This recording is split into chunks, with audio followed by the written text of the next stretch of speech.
Okay, welcome everybody. The session you're in today, I'd like to introduce John McGregor from Clemson University, and he's going to talk about architecture-led pedagogical artifacts as a unifying theme. I've known John for many years, and he's worked in architecture, software testing, you know, of a lot of different fields. So, and he always has some interesting things to tell us about software architecture. So, John. Thank you. Good morning, good afternoon, good evening. I was in Germany a few days ago. I went home to the East Coast, and now I'm here. So I'm sort of spread out, eating whatever they put in front of me whenever they do. Rose Silva couldn't be with us today. She is a student in Brazil, one of the sharpest undergraduates I've ever been able to work with, and she was sorry she couldn't be here, but she will be told right afterwards how things go, because she's already messaged me twice this morning. We're going to begin to talk about how to package pieces together to help make an architecture understandable. One of the jobs that I have at Clemson University is teaching courses, and I've got, 26 weeks to take a student and get them into architecture and look at systems and dissect them some, and then in a second course we've got another 26 weeks to do all this. As a corporate consultant and trainer, I've got 1 to 5 days to get people into an architecture. And it's quite a different kind of situation. And so I've been thinking about this for a long time, and then the project that I'm on currently with the SEI, one of the things Dennis didn't mention, and I really should back here, the SEI under here, I've been a part-time person at the SEI for the last 17 years, and work on projects along with the full-time people. And the project that we're working on right now is a project that I'm going to tell you about in just a few minutes, that is taking us toward being able to blend together more pieces. I told Dennis that Grady couldn't have done a better job leading into this session than if I had told him ahead of time what to say, because we're going to talk about this iterative nature of all of these pieces coming together. And we're going to talk about how putting these things together in packages that are not necessarily the traditional package is going to help us to understand the architecture better and faster. So, a couple of questions. How many people are from industry? Okay, good number of you, great. University? Couple, yeah. 3. What about AADL? How many of you are using AADL or know of AADL? 1. Okay, there's an appendix we're going to use then. Other ADLs, architecture description languages? Okay. Experience in model-driven development? Okay, a couple of you. All right.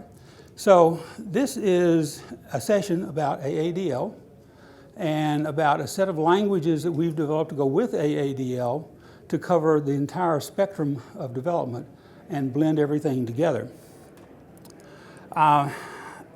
I threw the word pedagogical into the title of this thing. I told Dennis because that would throw some people off and they'd go away. Because I'm hoping this will be an interactive session. So as we go along, don't sit there and wonder about something, ask about it right then. Okay? We've got 90 minutes. I've got 120 minutes worth of material, but I don't care. Okay? We'll take as long as we need to so that everybody understands what's going on. We started, one of the first things that I did when I went to the SEI several years ago was to start work on an industrial strength software product line. We were doing software product lines, we were consulting in industry, but there was no artifact that you could go to show somebody and say, this is a software product line. Because the companies that had them, they were proprietary, obviously. So I've had experience over a long period of time building up assets of this type. And we've used these for the basis of courses. We still have 3 courses on the books where we use this, and a number of research studies. There's a number of PhD dissertations that were built off of these artifacts to start with. We're doing the same thing now with this new approach that I'm going to talk about today. And so you can see this evolve over time, but we'll also talk about where we ought to go with it. So what we're trying to do is to use the AADL ecosystem, and I'm using the term ecosystem here because there's a whole bunch of tools coming from different people in different ways, and I don't have to list every one of them every time. I'm not trying to get off into ecosystem studies or anything like that. We're trying to support the architecture-centric virtual integration process, ACVIP, which some of you have seen has been around for the last several years, part of the SAVI project, Systems Architecture Virtual Integration Program, things like that. The idea being that what we would like to be able to do at any given moment in time is to test the entire system as though it were in code, but way before it gets to code. That's our goal. So the context that we're looking at is the two perspectives that I'm worried about. Understanding architectures quickly and then doing realistic development with them. And as Dennis said, I've been doing this for a long time with companies like AT&T and others. So while I'm an academic, I build real systems. And recently I've been building really, really safety critical kinds of systems for several companies that will remain nameless right now. So what we're after are cohesive models, artifact dependencies that are useful, traceability, which is what brings us to these two things, correct architecture decisions, all of which come together into this ACVIP approach. And the idea, again, being that we can early on identify problems and we can correct those problems before they become hugely expensive to fix later in the life cycle. So I started to take this slide out, but I really like the picture of slicing and dicing. The notion is that in any project, we have lots of pieces that are lying around. And every organization has their favorite slice or dice. Some people are old-fashioned and they still want to talk about the requirements set for a product as though it's a monolithic thing. And they've got a team that builds the requirements set and that maintains it over a period of time. And then you've got other people who take a feature and a set of requirements that make up that feature, and then some related tests, and they blend all that together, and they don't care whether one feature is grouped with another feature or not. They're after this set of things. Well, that's kind of weak. There we go. This is an artifact to them. It's something that they want to carry on from one project to another. And of course, from my world, doing product line assets, we quite often have unconventional groupings of pieces that we use for taking from one project to another or inheriting in one project and so forth. So what we're after is supporting all of this. We don't want to go with one way or another because just like Grady got through saying, there is no one way that's always correct. And there's just no point in trying to say that there is and justifying it. So this is a model from IBM. And when you get the slides later, there's a URL here. And if there are any URLs that are missing or anything like that, you send me mail and we'll supply them both in the corrected slides when they go up, and I'll send you mail back as well.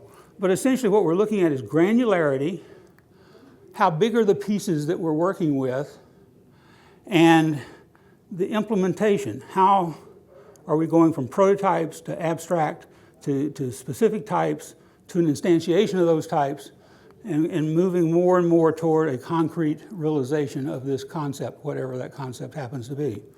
And so what we're trying to do is to satisfy this concept diagram here with the products that we produce. So what we're going to be looking at are three pieces, just like Grady just got through saying: requirements, architecture, and verification activities. We're going to look at the verification activities across the board. So I don't have, oh, come on. My little thing doesn't want to light up. You guys got something with a stronger battery or something? Okay. Let me see if I can. I'll point. How's that? So over here, instead of putting verification, we've got implementation here, because verification runs all the way. And I don't want to be stuck in the mode of everybody thinking about verification here, because that's actually the worst place in the world to put it, right? That late in a project, who cares? Oh, thank you. Just the button in the middle there. Just the button in the middle. Ah, great, thank you. So I'm two-handed now. Okay, so the idea here is that verification stretches all the way across. Implementation is something that Grady talked about a while ago, and since he talked about it, I'm not going to. We're not going to get that far. We're going to be dealing with models over in more of this area right here. So, as I say, there are some people who are still looking at this monolith. Their artifact is this block of stuff over here, requirements. And what do you do with them? How do you maintain them? And how many of you have ever been on a project where they got out of sync with the implementation? Anybody that's not raising their hands lying. Happens all the time. And it happens for a couple of reasons, one of which is there's this separate team that can run off in their own direction. And secondly, people just don't have time. Sorry, in my traveling around, spring keeps coming back to me and I take medicine for it and I get real dry. Okay, so we've got that. What we're going to focus on are assets that look like this, that cut across these areas, and we're going to think about all of these as being related together. So it may be heterogeneous elements, which is most likely here, so that a requirement corresponds to a piece of the architecture and obviously corresponds to a piece of the implementation that satisfies it. And somewhere along the way, there's some verification activities that verify it. Now, we're not going to get off into properties of assets other than this one slide, just to think about as I'm bundling these things up to help people understand and help them to be reusable and things like that. I want cohesion within the asset. So I don't want the requirement in the asset to be different from the implementation. I want the requirement to be the requirement for that implementation, obviously. I want to be able to compose them safely. Now, this comes from my recent experience of building safety critical systems. It's very easy to forget what can go wrong in the context of building a piece of a system or analyzing a piece of the system. And so I want to think about that as I build a small asset, but remember what we're looking at, and let me go back real quick. Architecture-centric virtual integration. So what I'm really after is being able to take these small pieces and put them together all along the way.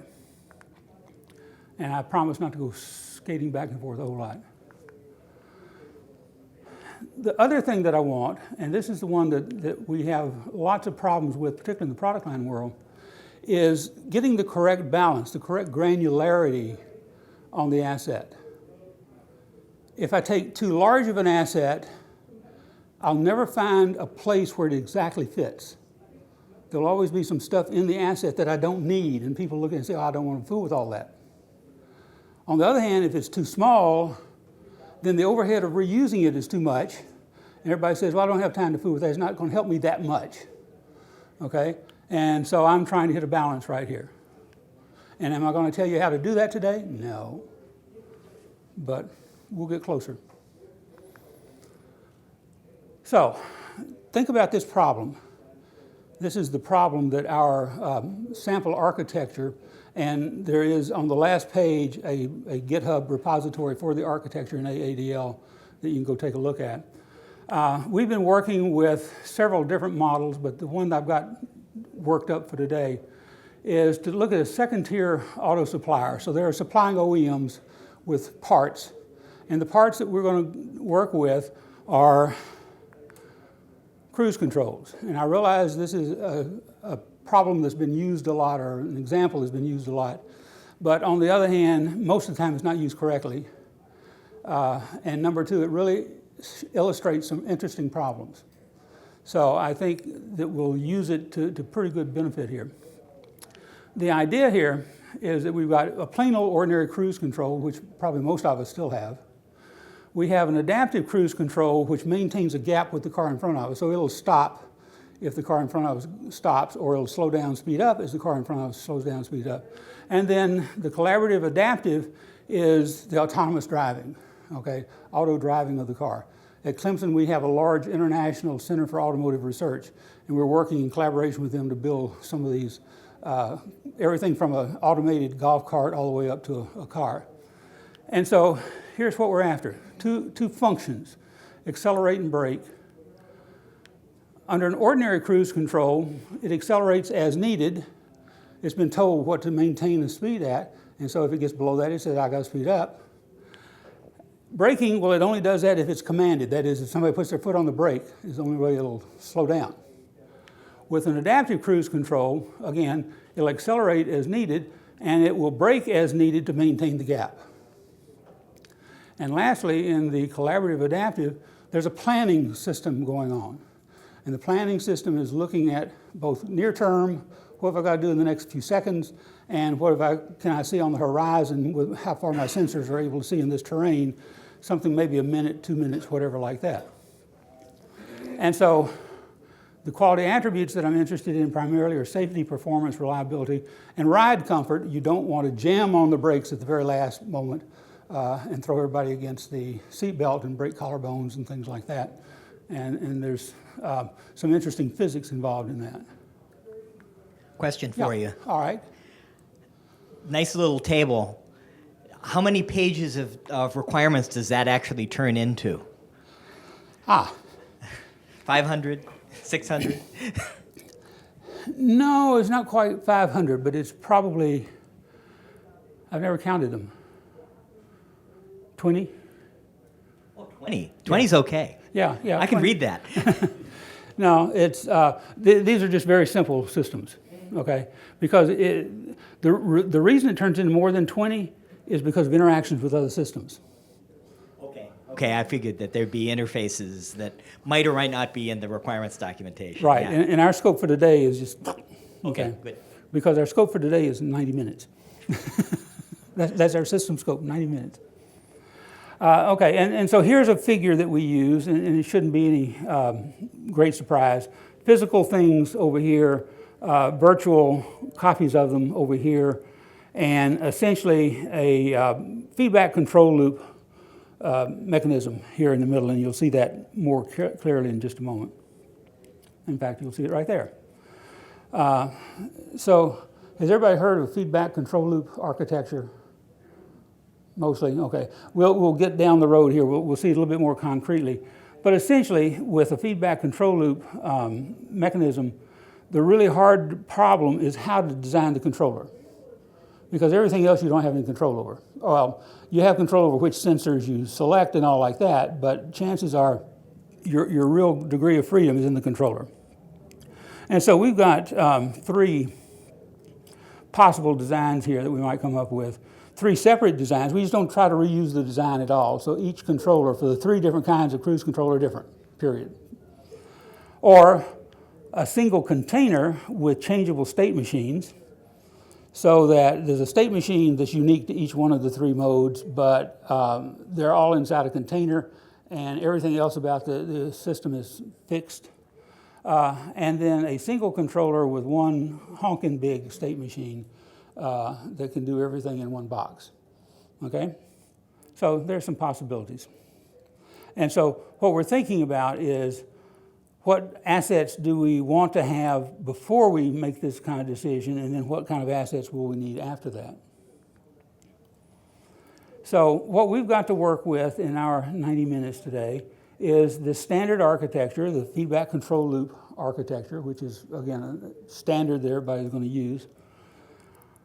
The AADL modeling language, which we're going to go off and talk about for a couple of minutes. The error ontology, which is part of AADL, and a set of analysis tools that are also part of it. And then some reusable analysis artifacts, which is really the whole point of today's talk. So let me skip over this for a moment, just so that we get down the road, and we'll come back to that. So AADL is a standard from SAE, the Society for Automotive Engineering. It is an architecture description language that is mainly for real-time embedded systems, but people are using it for lots of different kinds of systems with no trouble. They structured it to be a modular standard. So there's a core language, and then there's a set of what are called annexes. And you see there the error annex, the behavior annex, and the agree annex. There are a number of others, but we'll keep it to those today.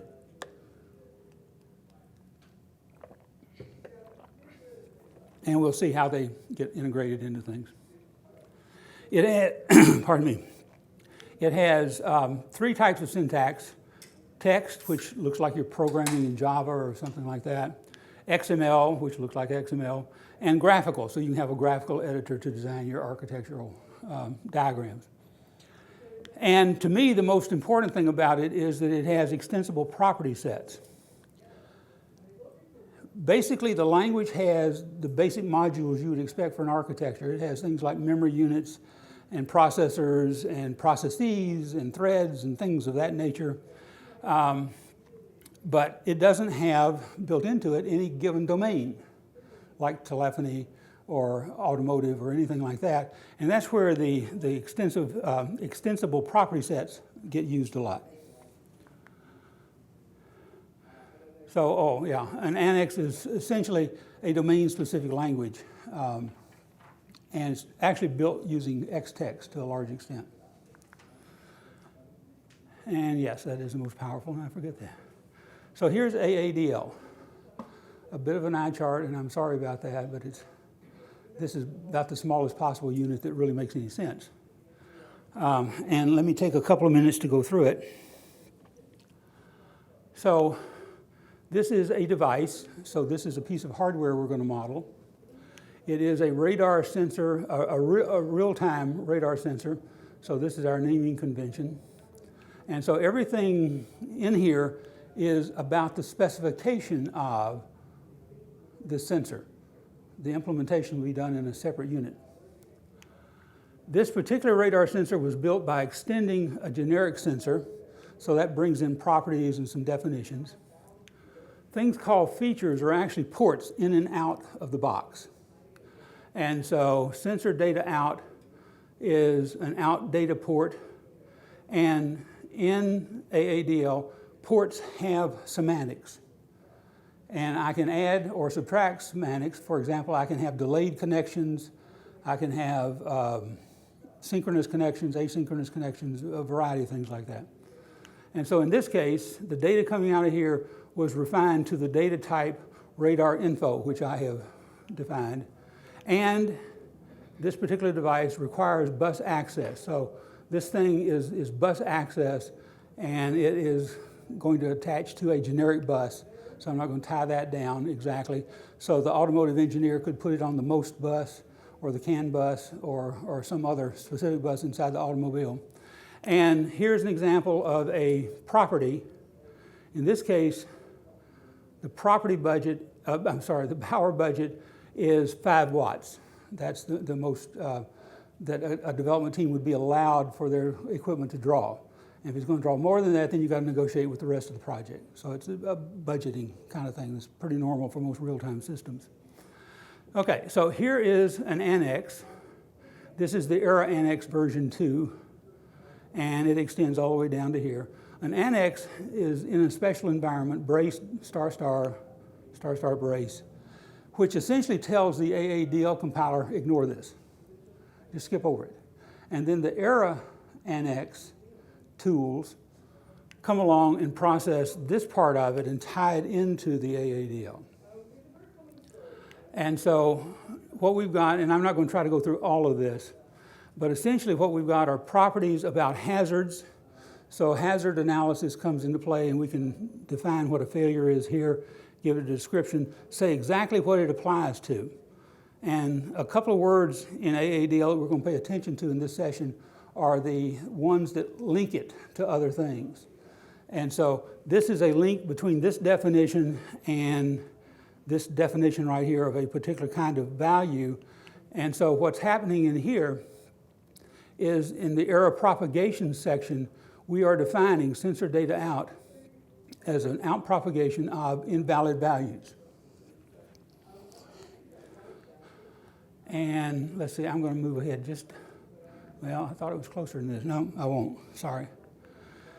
Let me just back up and say there is an error ontology that we'll come to in just a minute that has a whole classification of error types that are used as the basis, and then you can extend it to your own because it's properties.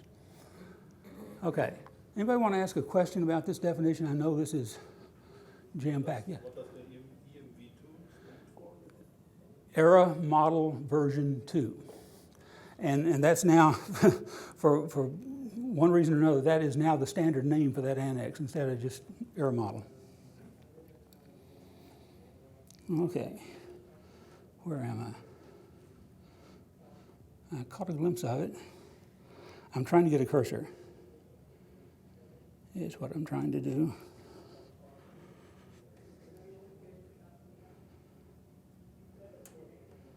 Well, on mine, let's see, the mouse is attached, good. Okay, so I planned ahead. I knew there'd be some people that didn't know AADL, so we're going to go through just a few things. Question, you redefined the sensor data out in the error annex section. Is it unable to see scoped definitions from the broader definition? No, it's not, it can see them. Okay, Yeah. yeah, you just changed the type then in the error out section to make it that out propagation type? Well, what we're doing is trying to very clearly separate nominal from error. So we're going to use different names. Okay. Now, they can go out the same port, but I want to separate them because I want to think in my head about the use case which is normal and the use case which is error. Okay. Sure. Okay, so the major keywords in AADL about entities are system, process, thread, subprogram. I think those are pretty clear, except system is just a box. It's just a container of stuff that you put in it.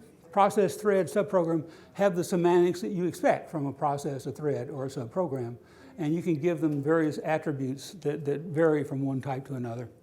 And so then from the hardware, you've got device, processor, memory, and bus. Again, they come with semantics, but you can override those with your own properties. And so you can define very specific hardware platforms as part of your situation. And if you go to where we show you later with the URL, you'll find definitions of like all the Intel products, Arduino, some others, things like that people are using. So this, once again, is an eye chart, but what it does is give you the major components to an AADL definition. First of all, what we do is we have two pieces, specification and implementation. In the previous slide, we saw nothing but specification. Here we're going to see basically nothing but implementation. And so, whoops, CACC as Collaborative Adaptive Cruise Control. So this is the end product for one of the three types. And so what I do to signify an implementation is I take the name of the specification, dot, and I give it a unique name. So I could call it devices, I could call it Ford, Chevy, Delphi, whoever's building that particular implementation. And then there are major components, or major divisions. The subcomponents, that is instances of other types that are inside here. Connections, how I put these things together. And flows, how does information go from one to the others and others and others to endpoints. So here I've got a radar sensor and a radar handler. So this is the hardware, this is the software, and this is how I am defining these by taking the abstract versions of these and implementing concrete versions of them. Connections, I've got the radar sensor dot sensor data out. So here's that error data we had coming out. Our radar handler sensor data in, and so I'm connecting this to this. Okay? And then likewise here, I'm taking the handler and sending data out to the vehicle controller, which is outside the realm of this definition right here. And then flows, A flow may go across half a dozen subcomponents. So I start at a port, go to a subcomponent, to another subcomponent, to another subcomponent, to some endpoint. And so we use terms like end-to-end flow to talk about the entire thing. We use terms like source, and I've just used it as a name here, for the beginning, and sink as the end. And source and sink are specific names in AADL, in the language. So the idea of the annexes, as we've already said, is to put together behavior, in this case nominal behavior. Error annex does error behavior. There are other annexes that we'll look at in just a couple of minutes. The behavior annex is essentially a state machine. And so you've got states, you've got transitions between the states, and all of this is dropped into the implementation of one of the components. Okay? And all of these end up going out or coming in through ports. I have the typical hierarchies. I can have generalization hierarchies or composition hierarchies. So I can have abstract definitions and have those then refined along the way. I can have composition hierarchies where I nest things inside each other. And so here, for example, I'm nesting inside here. The refinement you saw earlier was a notion of inheritance. So things like abstract, refined to, and prototype, where prototype is like a prototype in C++, these are ways of supporting variation. So from a product line standpoint, a multi-product environment, I'm able to define one thing and then specialize it down a hierarchy and handle the variations with the various physical pieces.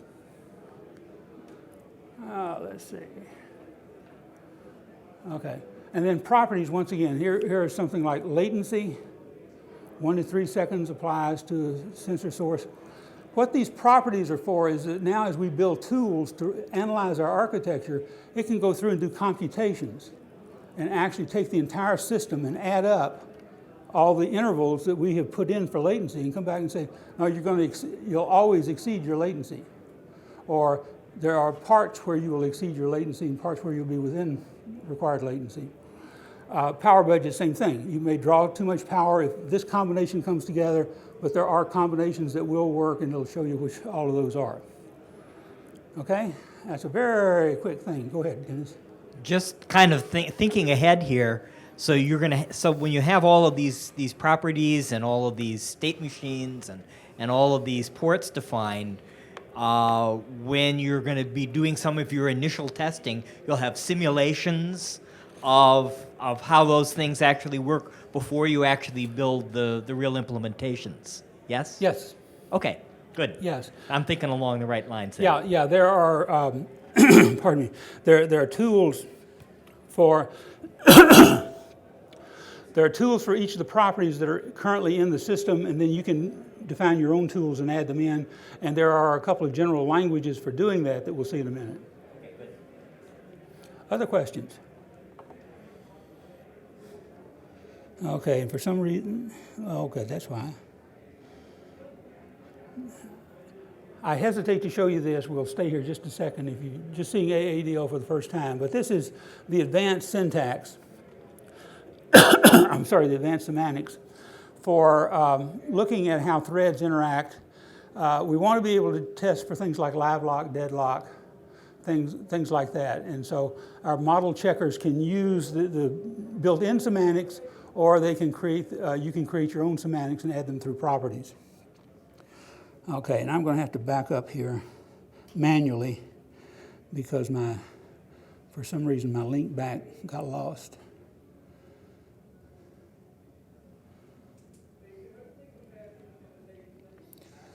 Okay. All right, so what we would like to be able to do, let me back up just a little bit, there it is. As we start out building this system, we start with the general idea of what the problem is. And since most of you say you're in industry, you have experience in this, you understand when you start a project, there's some things you know already. You're not going to start a project in your company using an architecture for a domain in another project, or even eventually evolve to that. You know the sort of thing your company does. It does control feedback loops all the time. It does telecommunications all the time. It does space travel all the time. And so when you start out, this is not a bare bones, you already have some ideas. You've got some ideas about what are some of the requirements that are going to come along, okay? Gravity is going to slow us down, no question about, or speed us up, one of the two. You know that in order to control that speed, you need a control feedback loop architecture. And so all of these things you know ahead of time, and so one group doesn't need to tell another group, by the way, here's a requirement to slow the thing down. Okay, any idiot knows that. It's really only when you get down to the details that you have to start more carefully coordinating. And so what happens is that we're able to ping pong between here and here. Once somebody comes up with a requirement, the architecture team can start saying, well, yeah, we were thinking about that, and so now we can begin to kind of nail that down some. And so they can start working on the architecture, but you still want them to keep track of why did they start doing that? What gave them the idea for that? And that idea came from a requirement. And so now I've got this standard architecture at a very stylized level. Remember, this is a 90-minute scope, so it's a very simple stylized architecture. But I know I'm going to use this, and in fact, what I can do now is say, okay, I'm going to use this architecture. What can go wrong in this architecture? Well, there are actually millions of things that could go wrong, but using my experience, I can say, well, probably one of the things that could happen is I could be missing data. A sensor goes bad. There it is. Sensor stopped sending data. It got covered in mud. It blew a fuse, I don't care what. So all of a sudden I've got missing data. And so that says to me then, okay, I've got to have some requirements about what to do when there's data missing. If I'm supposed to get something every 20 milliseconds and I don't, I still got to do something, okay? So what am I going to do? So in the error annex in AADL, this is a classification, and I'm not going to at all get into this today, obviously, but the notion is that this is a fairly good classification scheme at a general level of the types of errors that come up. And I can use that then to start saying, well, okay, if missing data, then one of my schemes is to use the previous value. It hadn't changed all that much, maybe, hopefully. It had been 20 milliseconds. And so then, what I'm going to say is, okay, if that's true, and I've got missing data, I'm going to use the previous value, but I know it's an error, I really need to put that value into an error flow rather than into a nominal flow. And so I need to be sure that I am keeping track of what I know and what I know to be wrong and what I don't know. Now, let's see, how are we doing on time? Not too bad. So, hardware fails differently than software. Hopefully everybody agrees to that, understands that. Right? Software actually never fails. It simply executes. And if you execute it a second time, it will do the same thing it did before on a properly operating piece of hardware. So it's actually the hardware's fault, right? And that's life. So the question to think about as we're looking at this, you know, what artifacts do we need to understand this propagation? How am I going to take something like missing data and incorporate it into my design? Ideas? Yes, sir? Well, if you had a dynamics model of the system, you could propagate that model in lieu of, if you had a dynamics model of what was going on in the system, you could propagate that model and use that predicted value in lieu of the sensor value. Okay, and that's exactly what I'm going to build into my error model. Okay, my error model is going to be that predictive engine that you're talking about. Okay, I'm not going to show it here today, but yeah, you're exactly right. Okay, so I start thinking about that. Get the right button here. And one of the reasons you can say that is that you've had experience with that. I can tell from the way you're talking, because you just answer right away. But the guy who hasn't had lots of experience with that can go to the literature. And there's lots of literature that says, here's in a control feedback loop, I've got this stylized architecture. In this architecture, I've got lots of things that I can begin to do with error data. Okay? And so we're beginning to accumulate in the literature not only design patterns for nominal, but design patterns for error. Okay? And it's not anti-patterns, it's real patterns because you got real problems. And it's not our fault that the hardware fails. So the idea here is anytime I'm doing something like a standard hazard analysis, I go back to standard solutions to that and blend it into your predictive model. You know, what's going to happen about this? So hardware errors propagate into software through incorrect readings. Hello, there we go. And so this propagation, I can, in the AADL error model, I can model that propagation. I can say exactly what I expect the values to range between. I can tell you exactly when I expect it to happen. And I can define what this guy should do about it.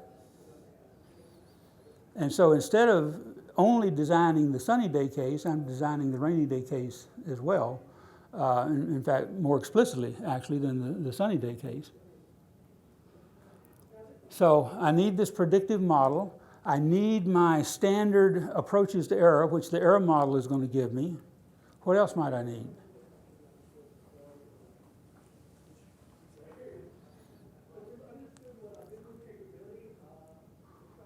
I may need recognizers. That is, I may need to know that this is an error. Either because I'm doing bounds checking up here and that value is outside the bounds, or because something happened down here that in addition to sending the error value is also sending an error flag of some sort. Okay? And so what I'm beginning to do is to put together a set of stuff that I'm calling an asset, because I've got to have that entire little package in order to understand what's going on in the architecture at that point. This is why architecture reconstruction is such a big, big problem. It's because you've got all these pieces in the code, but they may or may not be connected explicitly. They're connected implicitly. Okay? Okay, so as I say, there should be a validator. I call it a recognizer, validator, whatever you want to pick that up. Agreed? And so far, what we've got in AADL is what we need, but we're going to see what we could do with a little bit more stuff in here in just a second. So all of this stuff is forming this asset. Now, so from a pedagogical point of view, the reason I put that word in the title is that if you want to put together documentation for your architecture that people can learn from because they've got to maintain the system later, putting together packages like this is a whole lot better than an alphabetical list of functions.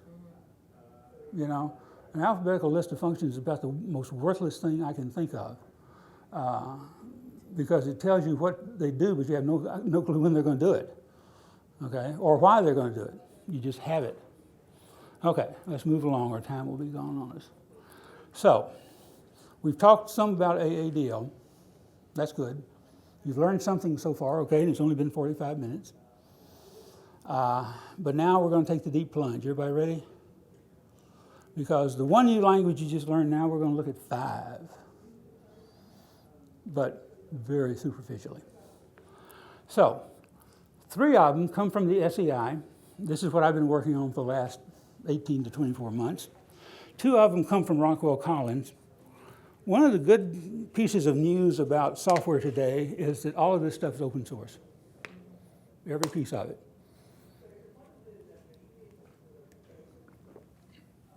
So, from the comfort of your hotel room tonight, you can get all of this stuff and be up and playing with it before midnight, unless you go to the ball game. So we're going to take a quick look at all of this. First of all, the top three, well, all of them actually, are now in the latest version of OSATE, the open source AADL tool environment, which showed up a while ago. Where did I put it? Oh, well, it was back further than that, wasn't it? Huh. Remember the old game Concentration? I don't have it. Okay, let's move ahead and we'll find it.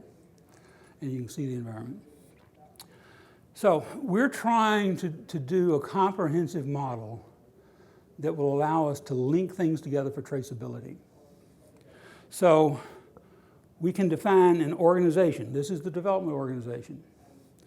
The development organization has stakeholders. Here is stakeholder RS. That will be Rose Santana Silva.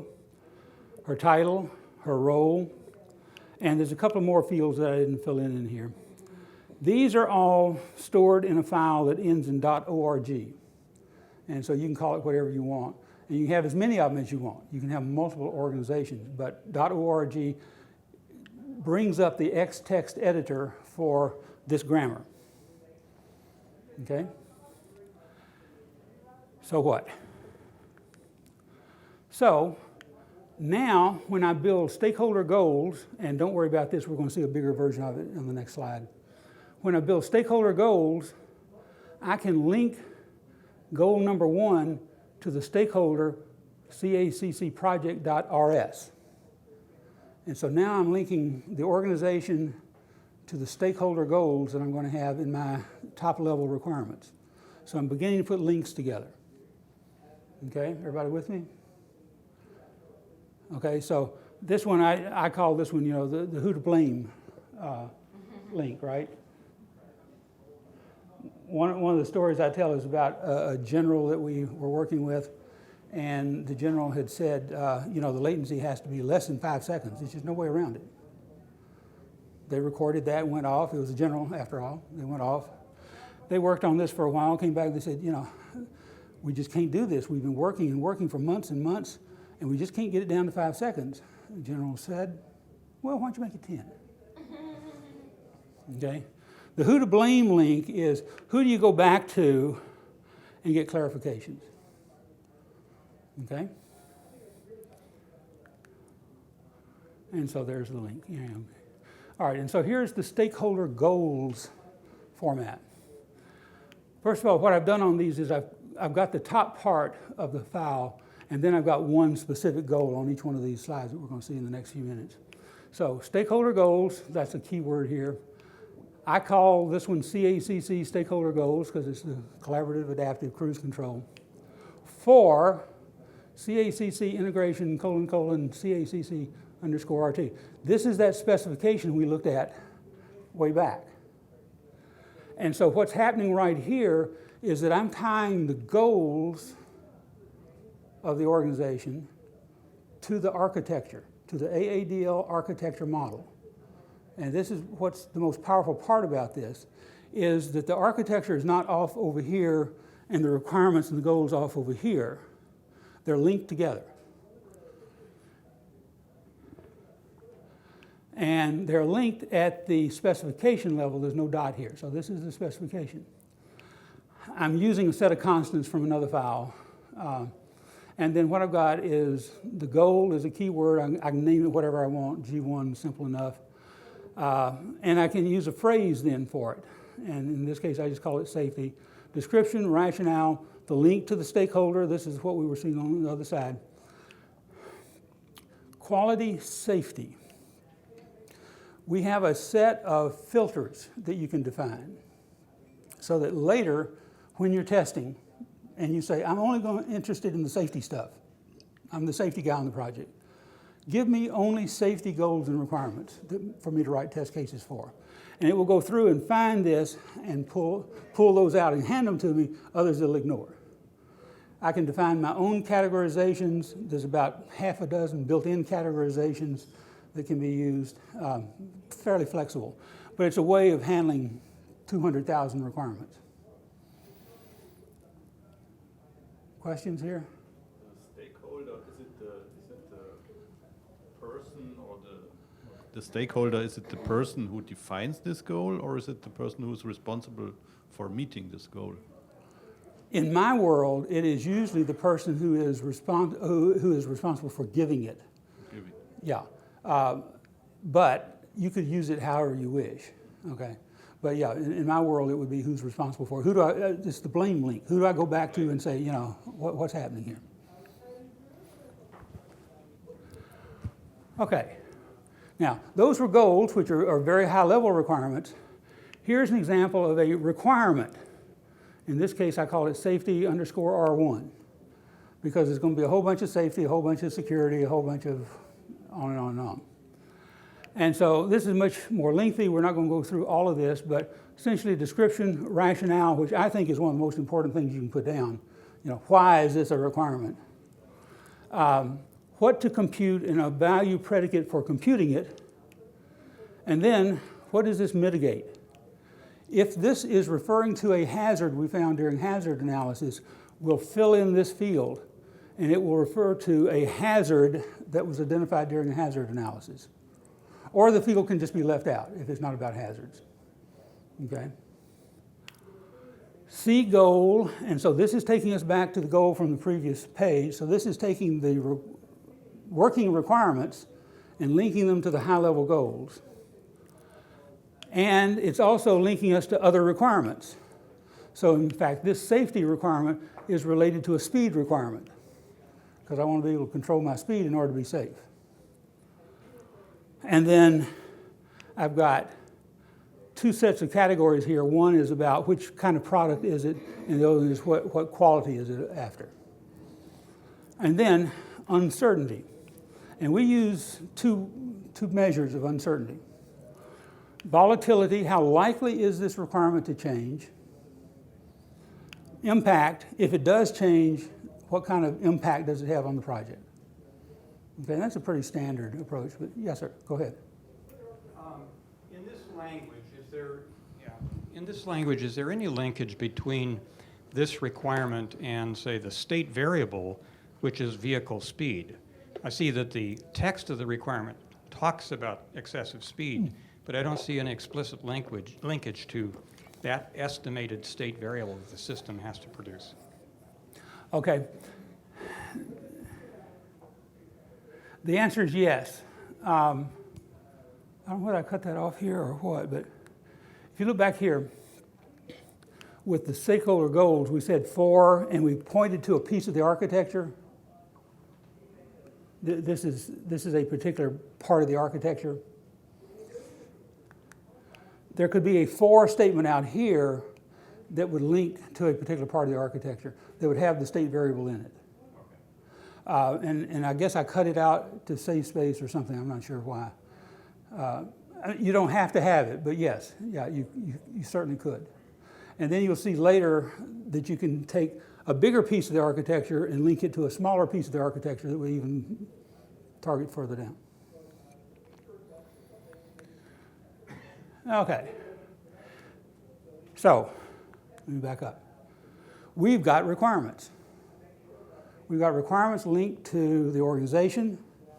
We've got goals linked to specific product requirements. Now we're going to go a little bit further and start looking at verification, because after all, this is a 90-minute scope. Okay? So, our verification plan is from the verify language that we saw a while ago.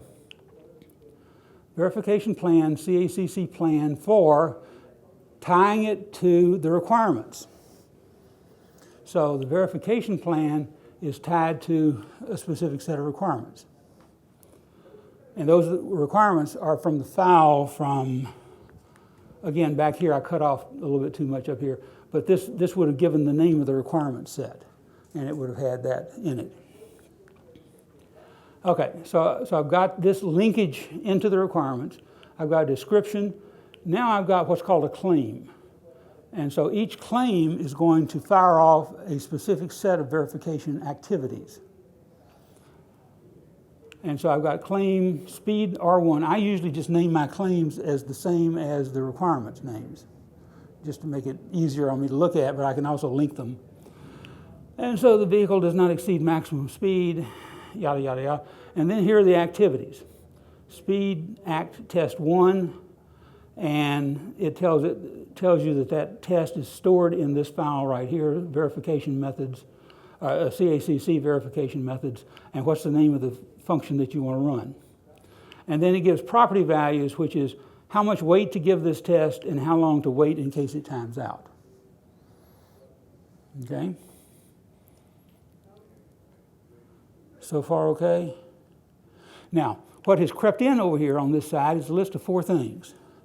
Agree, Resolute, Java, and OSATI plugins. Because, and they just added last week, and I decided I didn't go back and change the slides, there's a 5th way to build verification activities. And so we're going to look at each one of these, so I won't spoil the surprise. So a specific verification method now, this method is inside the plan. So a specific verification method has a method with a name and then a means of enacting it. In this case, it's going to run a Java program. Oh, that's the other one they added the other day, JUnit. So they have explicit support now for JUnit. They could run it through Java, but they wanted to do some special things, and everybody uses JUnit, so they threw that in. So in the list over here, just add JUnit, and I'll try to remember to do that before I put the slides out. And so basically what's happening is, this is just, again, a 90-minute scope. Is just comparing 2 doubles and see if you get the right answer that you want. And so then a Java implementation of that is actually either done in raw Java or extend, which is a language that the Eclipse people use to write Java code quickly, because you can have all kinds of macros for it. And so we support that as well. Now,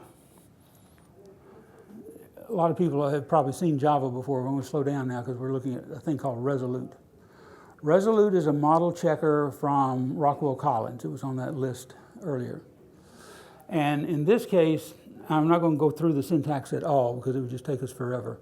But the idea here is that these are predicates, and the Resolute engine will go through your model and attempt to satisfy or identify a counterexample if there's a violation of one of those predicates. And then I can use it, in this case I've used it to have a side effect, which is to say, I've got this huge architecture model. I've got to be guaranteed that every thread in that model is periodic. I don't want any asynchronous threads. And so these 2 lines of Resolute will go through an arbitrarily large model of AADL code, come back and say yes or no. And if it says no, it'll pop you the one that it first came to. That was, well, in fact, these days it will hand you all of the ones that are not periodic in a list. And we'll see a list in just a minute. Then the other language that we looked at that also deals with model checking allows us to write assume guarantee contracts on our specifications. If you're familiar with defensive programming or Bertrand Meyer's style of programming, whatever you want to call it, a contract type programming, we are writing guarantees that this will always be greater than or equal to this and so forth. And again, it will go through the entire model and it will determine whether or not that's the case. And so this allows you to get a handle on this, again, arbitrarily large model and to determine quickly whether you've made a mistake or not in one of your assumptions.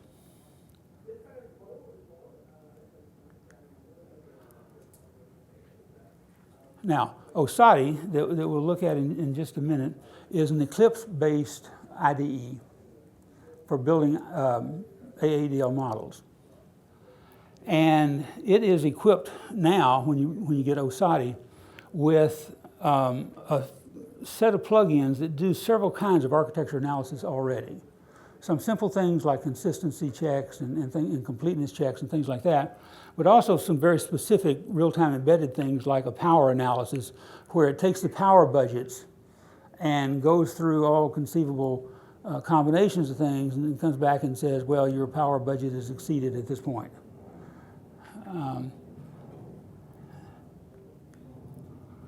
Okay, so these design discussions are intended to give us a few minutes to talk. People have been asking questions better than I thought they might, but hopefully now we'll get another chance. Because, oh, okay, sure. If you spend that much energy to verify your model, is there a way to check if the implementation from the developers fits to your checked model? Okay, we do not do that yet. There are some of those things on the market, but we do not do that other than if they have included assertions and guarantees in their code in some form. You could then use the agree language to match the guarantees in the AADL model to the guarantees in the programming model, but we don't do anything explicit about that. Okay. But let's hope we're able to get to that. So when you're designing that at a sufficient level of details, how do you keep the architecture in line with the actual implementation? Because implementation will keep evolving in parallel in many cases. What kind of effort is required to keep that model in sync? The push of a button, because I would never actually write the code. I would generate it.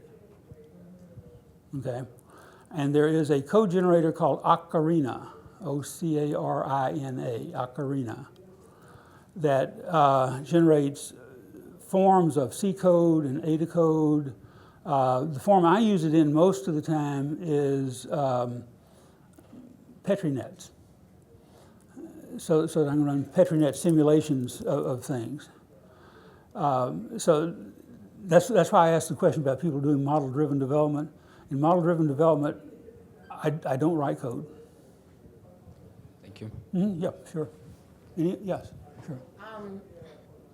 The question I have is in relation to model-driven development. You just said you don't write any code.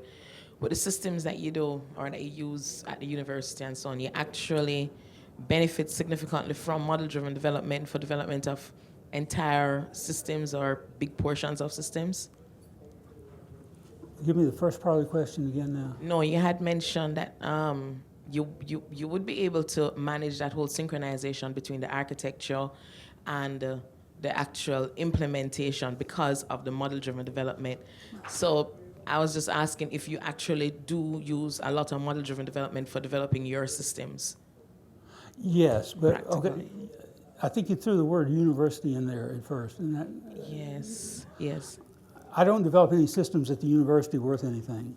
Okay. Just Well, little pieces of things. Okay? Right. When I develop systems, they are for people that pay me money. Right, okay. Okay. But I I'm trying to am- remember, you're working on automotive, was with an automotive in the... That's one of the areas. I'm Right, also okay. working with NASA on some things. Okay, Okay. okay. I didn't say this at the first. I am a professional software engineer. Right, okay. It means I get paid. But I mean, we certainly build things at the university using model-driven development. And do we generate the code? Yes. But they are not real tests of generating the code. You know. Okay. They're simple things. Other questions? Okay. Yeah, sure. Hold on. As I was actually thinking through your error modeling altogether, Yeah. it occurred to me that even on situations where you're actually erroring, you have to define parameters for the error to live. For instance, on a repetition mode where your sensor example is actually faulty, one of the options is to repeat the previous value. But if you are repeating the value for a period of time which is irrelevant to what is happening in reality, say for instance, if the last value is going at 55 miles an hour, when in fact you're actually stopping, but that may trigger the car to actually accelerate, because the value is 55 miles an hour. So you still have to put those parameters in. And the more I thought about it, the more I realized you're actually getting into a rabbit hole in modeling and design, where you have to start thinking about all the alternative options that you got to come up with to actually come up with a good enough model. So my question to you is, where do you find that balance? Where do you get to a point where you say, this is good enough? 10 to the minus 7th. How many zeros? 10 to the minus 7th is roughly what safety critical is typically rated as. The probability of unintended acceleration, where you said speed it up, should be less than 10 to the minus 7th. And if it's not, then I need to put another element in my software someplace to mitigate further. And you knew the value just right off the top of your head? Is it something that you referenced This is before? what I do. Wow. This is what several of us do. You know, but I mean, there are standards from the FAA, the FDA, SAE, and others about safety critical, mission critical, a number of categories, where in fact you have to hit their standard. And so how does that approach the practicality of reality? So, you know, you get to a point where you're actually putting an algorithm to it, but in reality it may be different somewhat because there's variations on everything, right? Well, of course, for one thing, when you're making estimates, you're wrong. I mean, you know you're wrong, right? That's And it's a matter of making enough assumptions and putting in enough padding to be right, okay? And if you're not, you go to court. Sure. As Toyota. I mean, I'm serious. You know, I mean, the idea is that you're trying to hit these industry standards, and you're trying to use techniques like this because if you don't, you're liable. Agree. So, yeah, this is what you do. Yeah. Thank you. That's why a car costs what it costs. Yeah, you have reliability models for the individual components, the hardware, that are tested. You know, their failure rates are this, and you're going to compose that as part of the analysis. Yes.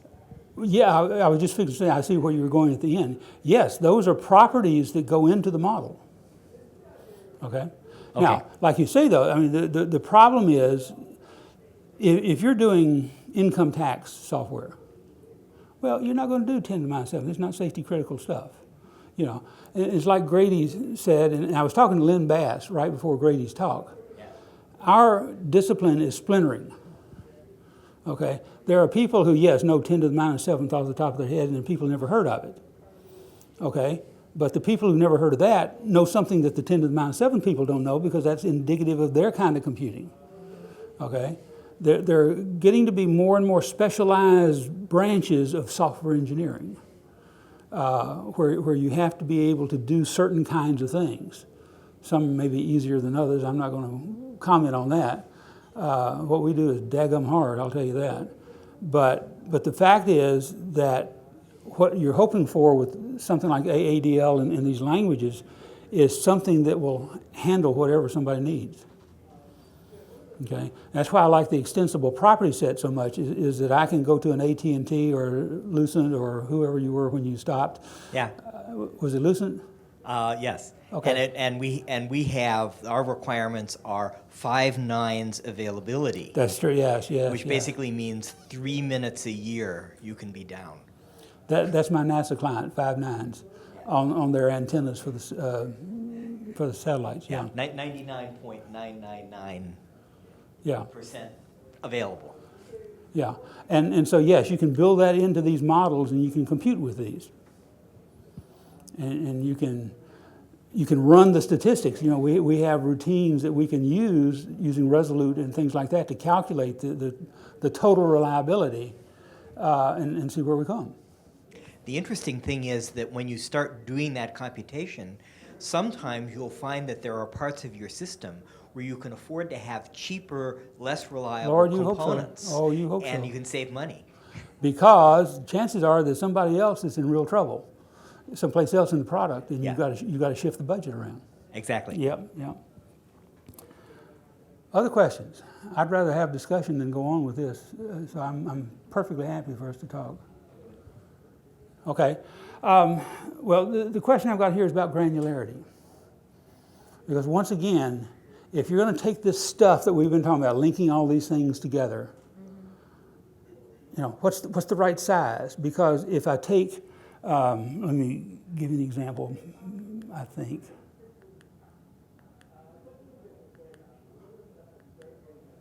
Yeah. Right now, if you went and looked at our model, and I hope you will when you see the URL, this is the entire product. So if I take that as my unit of granularity, well, I'm just dragging all kinds of stuff in. Whereas what I'd really like to do is to take some subcomponent. Let me see. No, it's too far down.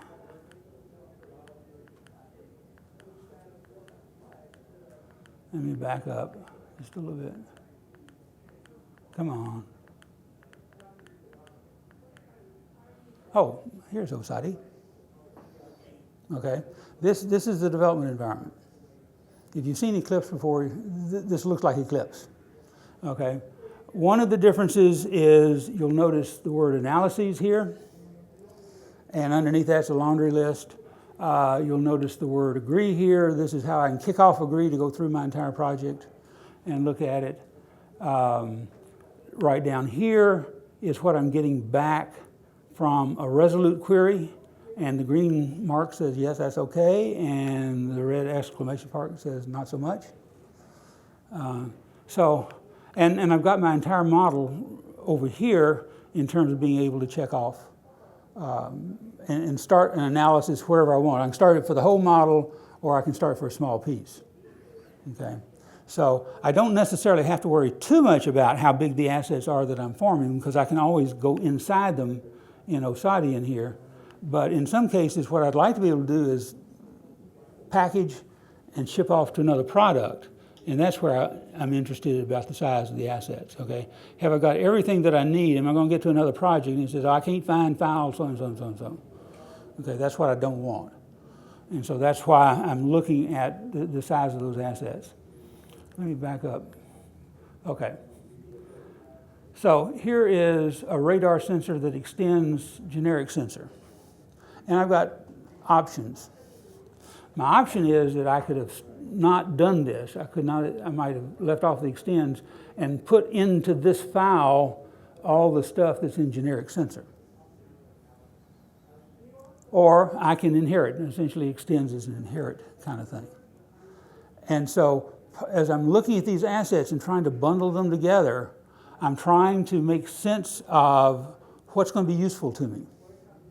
So if I'm going to do a lot of sensing work, and we know, for example, in the automotive industry right now, with the new autonomous driving coming along, there's a new sensor every day. I can see further, I can see through more stuff, and all like that.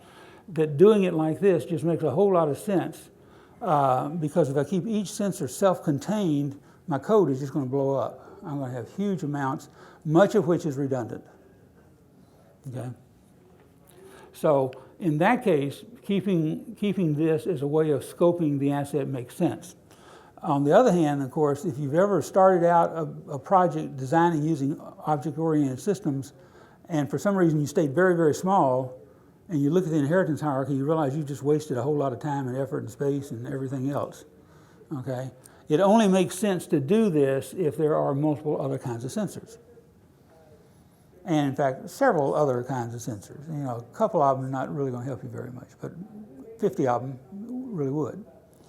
So as I'm looking at these assets, I'm trying to judge what's happening in my project. That's one reason why being linked back to the organization is useful, knowing who to talk to say, is it really going to be worth our while to make this part of the architecture that extensible? Or do you really actually know that you're only going to ever use this kind of sensor right here? Something like that. Okay. Oh, let's see, I want to, well, no, we'll go forward. And we'll come to it naturally.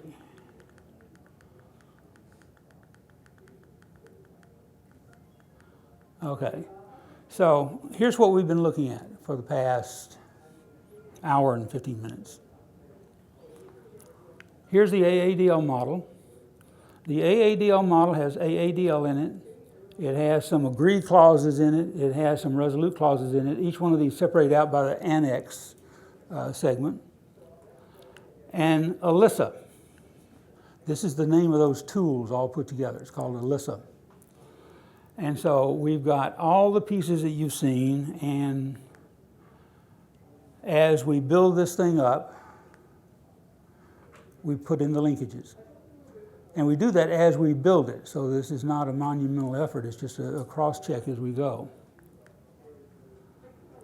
And we have tool support that can compile this and that can find missing linkages and things like that. And so, again, here's a design issue. Can I maintain all these linkages? Are they going to get out of date? Well, we handle the issue about code. We're going to generate the code. But there is still some effort needed to ensure that all of these linkages, what happens if somebody leaves the organization? Okay, we don't handle that. Things like that, okay? I mean, this is truth in advertising. I don't want you to get into this and say, well, what happens if, okay? This is a tool set that does certain kinds of things, but it doesn't solve all the world's problems, okay? Or if it did, I would be in the Caribbean today, somewhere. Okay, let's see, I think I'm gonna skip right on, well, this doesn't show you very much, but this shows you in the AADL code, this is how we kick off Resolute, is with prove statements. Those lines of code that we saw previously. And so here is a Resolute library. This is just, I can keep this independent of the code rather than embedding it. So it keeps my AADL model clean. I could use a different model checker if I wanted to at some point. Without having to go back and change the model, I would have to change the Resolute code, obviously, but not the model itself. And like I say, we're not going to go into this today. It's an exercise left to the reader to go in and take a look. And let me show you right down here at the end. Let's see. Well, no, back up. Back up. A couple of things, just let me point out based on experience. Choose a single domain. In some cases, if you've got products that are sort of multi-domain, I would keep them separate. I would keep the pieces separate and only link them where you have to according to the architecture. Choose clearly scoped design decisions, which is what you ought to be doing anyway. But be open to unexpected suggestions. One of the problems that I see with architecture teams quite often is that they come in with such preconceived notions based on standard architectures or whatever that the architect is going to tell the implementer, this is what you've got to do or else. When occasionally a developer knows something an architect doesn't know. Doesn't happen often, but could happen. Beware of the levels within the assets. Again, scoping those linkages to be as narrow as possible, but not so narrow that it becomes useless, is an exercise worth designing. You stop and think about that, you don't just react to it.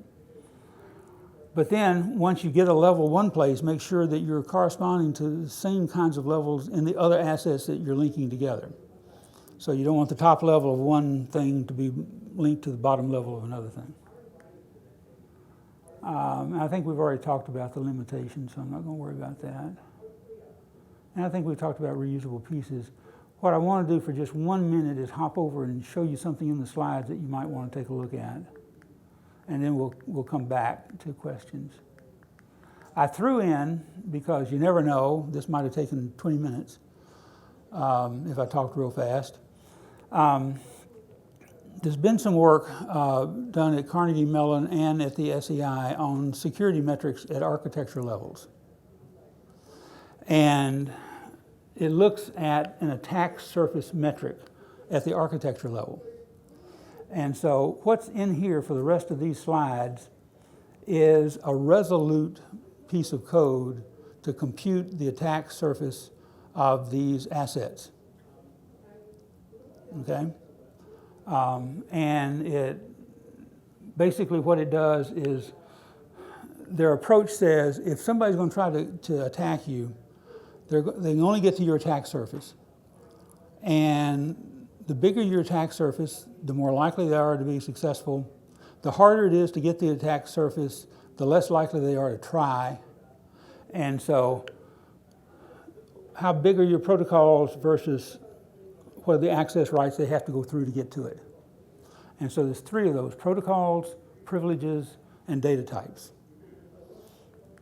And then here's where this is where we checked it on one particular kind of system. Everything from here down was about the security. These were about requirements up here. And so if you're interested, take a look at it. It's open source. It's worth what you pay for it. So take it at your own risk.